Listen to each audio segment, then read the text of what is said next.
Hello, I'm back. Alright, this is part two. Um, got my toenails trimmed, so that was the break. And I know, TMI. Okay, well, we will continue on with the recipe that I was doing. Now, the chorizo meat has spices and salt in it already, and the type that I use, it's not the hard chorizo like a solid Italian sausage type. This is the type that when you cut the plastic open, it just smushes out. Okay, that's the type of chorizo that you want to get. Okay, not the hard salami type. Now, first thing you want to do is you take your garlic that you chopped up. Oh, first, get yourself a cast iron pan and make sure it's seasoned. And by seasoned, what you're going to need to do is wash the pan good, because chances are you might not have used it in a long time and it's all rusty. So you don't want that rust flavor in the food. So you wash the pan, you dry it off on the stove. What you do is you turn your heat on the stove low. You don't need it flat. You turn it on low to dry the metal off. Now make sure you got a pot holder around to handle the pot. Okay, because you don't need to burn your hands. And you wait until all the moisture and everything's gone. Then you turn the stove off. Remove the pan from the stove onto another burner that's cold. And let it cool off, and then put a little drop of oil in there. No, not the stuff you put in your car. You want to use the vegetable oil, some corn oil, something like that. And then you take, after the pan is cooled off, you take a paper towel and you take and smush that oil around till the inside of the pan is coated. Not the outside, the inside. Right? And then you put your heat underneath the pan again, on low, and put it on there until it just starts to smoke. Then turn the heat off and let the pan cool. I wipe it again with the paper towel myself personally, and then it's pretty much ready to go. So now, you put your pan on the stove and put your heat to medium low. You don't need to put it on high just because you're hungry. Put it on medium low and put in your garlic. Put about 2 tablespoons of oil. Put your garlic in there and your onion, and just start sauteing those up till your onion turns a little translucent. Then add your bell peppers. Whether you use just green ones or the green, yellow, and red, you put them all in there. And you start sauteing those up.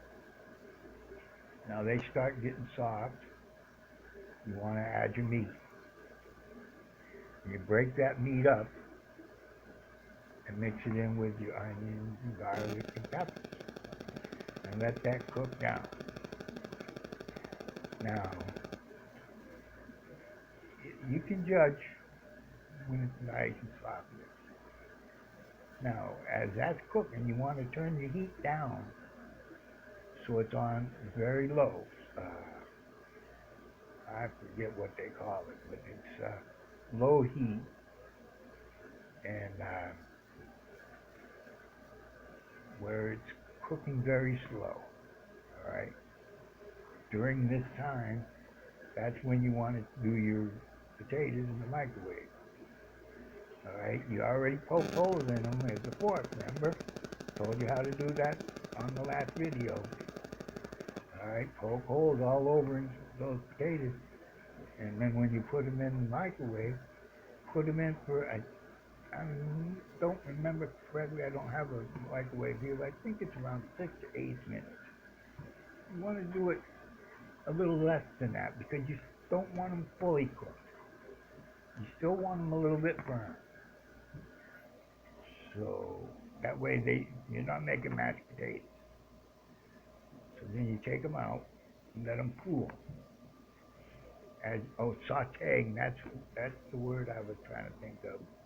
When you're cooking your meat on low heat, you're sauteing it at a low heat. All right.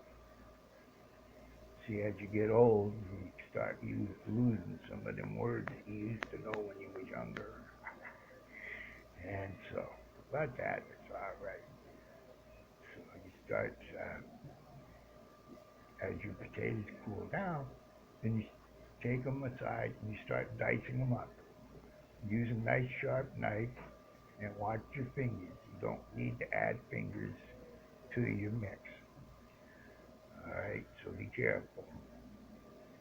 And if you don't know how to use a knife, find somebody else in the family that does know how to use a knife properly to chop up your potatoes for you. And then what you want is to dice them up. You don't want slices, you just want dice. You're not making potato chips this time. We might make potato chips someday, I don't know. But you dice them up and you add those to the pan. And keep on mixing those in with the meat mixture. And let that heat up and cook a little bit. Oh, I'm going to say maybe about 10 minutes or so, 15 minutes. Because remember, they're almost cooked anyway from the microwave, all right? So then you're going to take and empty the pan into a bowl. Add a little bit of oil to the pan. And then you're going to take I generally use 6 eggs. All right, scramble them up in a bowl and add them to the pan and make scrambled eggs. All right. Now, set that aside. Once that's cooked, set it aside in another bowl, straight out of the pan. And wash your pan out. Now you're going to start combining everything. First, you put all your meat mixture in there, and then you add your eggs to it, and fold the eggs in.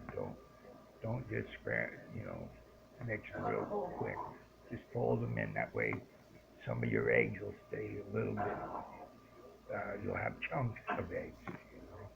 It won't just disappear into the mix. Now, you take your burritos, either flour. I use flour ones, but you can use corn ones too. You take your burritos, you warm them over on a hot pan. You put them in a hot pan, just warm them up so they'll easily fold. And you take and put your mixture in there, top it with cheese. The cheese of your choice. I generally use a package of store-bought 4 cheese blend, sometimes 5 cheese blend. Depends upon what you like. And then you put your meat mixture in there. Good morning, it's Mr. Brown. Hello. Hello, sir. Good morning. My name is Marlene. I'm the nurse taking care of you. I apologize. Alrighty. for Well- interrupting you. Here's Angela. I shall return.